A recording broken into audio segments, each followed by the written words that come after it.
आदरणीय शरद पवार साहेबांची सभा झाली. आमच्या मित्रांनी त्यांनी फार जोराने भाषण केलं. त्यांनी काय सांगितलं की मी मोठमोठे उद्योग आणणार आहे मतदारसंघात. अहो, आमच्या काळात सूतगिरणी आणली आम्ही. यांचा प्लायवूडला पैसा पवार साहेबांनी शेवटपर्यंत दिला नव्हता. मी पैसा दिला म्हणून प्लायवूड उभं राहिलं. त्या प्लायवूडची वाट लावून टाकली. प्लायवूडमध्ये लागलेले 200-300 पोरं बेकार करून टाकले. ग्लोबलचा विषय घ्या.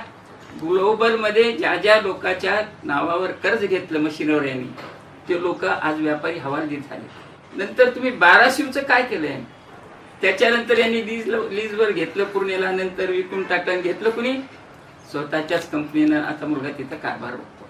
त्या बाराशिवमध्ये त्या काळात आम्ही जवळजवळ 300-400 मुलं लावली ते कर्मचारी, यांनी सगळे काढून टाकले. एकीकडे सांगतात मी उद्योग आणणार आहे, पण मतदारसंघात आलेले उद्योग यांनी सगळेच बंद करून टाकले.